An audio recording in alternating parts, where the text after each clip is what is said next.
Hi guys, இந்த video எதுக்குன்னு பார்த்தீங்கன்னாக்க நான் லாஸ்ட்டாக 2 வீடியோ போஸ்ட் பண்ணல வந்துட்டு அம்மனுக்கு மாலை போட்டால் எப்படி விரதம் இருக்கணும் அப்படின்னு சொல்லிட்டு ஏகப்பட்ட கமெண்ட் 2 வீடியோக்குமே. ஸோ இந்த வீடியோ வந்து என்ன சொல்ல போகிறேன்னு பார்த்தீங்கன்னாக்க எப்படி விரதம் இருக்கணும் அப்படின்னு சொல்லிட்டு சொல்ல போகிறேன். சரியா?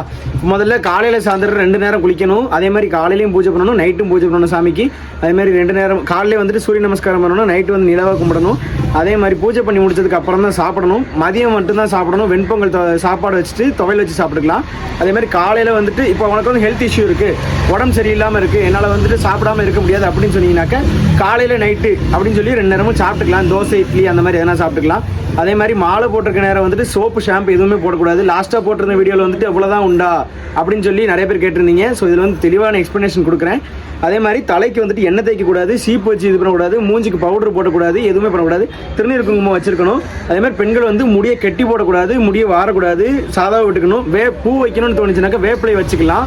அதே மாதிரி பார்த்தீங்கன்னாக்கா நம்ம வந்து கண்ணாடி பார்க்கக்கூடாது. அதே மாதிரி நகம் வெட்டக்கூடாது, கை காலில் அடிபடாமல் பார்த்துக்கணும். நகத்தை வலிக்கிறது, முடி வலிக்கிறது அந்த மாதிரி எதுவும் பண்ணக்கூடாது. மீசி வலிக்கூடாது, முடி வெட்டக்கூடாது. அதே மாதிரி காப்பு கட்டினதுக்கு அப்புறம் தான் நம்ம தாளிச்ச உணவு சாப்பிடணும். இப்போ வந்து தாளிச்சது எதுவுமே சாப்பிடக்கூடாது. உப்பு, புளி, காரம் 3மே சேர்க்கக்கூடாது. இப்போ நீங்கள் காப்பு கட்டினதுக்கு அப்புறம் இல்லை இப்போ சுச்சுவேஷன்லையுமே இப்போ வந்துட்டு நாங்கள் வெளியே வேலைக்கு போகிறேன், தங்க வேலைக்கு போகிறேன், வீட்டிலேருந்து என்னால் சமைக்க முடியாது அப்படின்னு சொன்னீங்கன்னாக்கா நான்வெஜ் இல்லாமல் வெஜ்ஜு, அதாவது புரியுதா, சைவ உணவு மட்டும்தான் சாப்பிடணும். அசைவம் சாப்பிடக்கூடாது வெளியே ஹோட்டலில். அதே மாதிரி இந்த சிகரெட்டு, புகையில வைக்கிறது, குடிக்கிறது அதெல்லாம் கூடவே கூடாது. கெட்ட பழக்கம் எதுவும் இருக்கக்கூடாது. அதேமாதிரி கண் பார்வை தெளிவாக இருக்கணும். தப்பான பார்வையோ தப்பான எண்ணங்களோ மன கவலைகளோ எதுவுமே இருக்கக்கூடாது.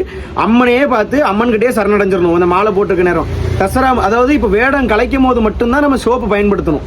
மற்ற நேரத்தில் சோப்பு பயன்படுத்துவது. அதே இப்போ காப்பு கட்டினதுக்கு அப்புறம் தான் கையில் எல்லாமே பொருளை ஏற்றுவோம்ல, அம்மனுக்கு உண்டான நகை எல்லாத்தையும் ஏற்றுவோம்ல, அதுக்கப்புறம். புரியுதா? அவ்வளோதாங்க இந்த வீடியோட எக்ஸ்பிளனேஷன். இவ்வளோதான். பக்கவா எல்லாருக்கும் புரிஞ்சுக்கும் நம்புறேன். புரியலைன்னா எனக்கு கமெண்ட் பண்ணுங்க, எல்லாம் டிஎம் பண்ணுங்க. ஓகேவா? See you guys, அடுத்த வீடியோவில் பார்ப்போம். Bye bye.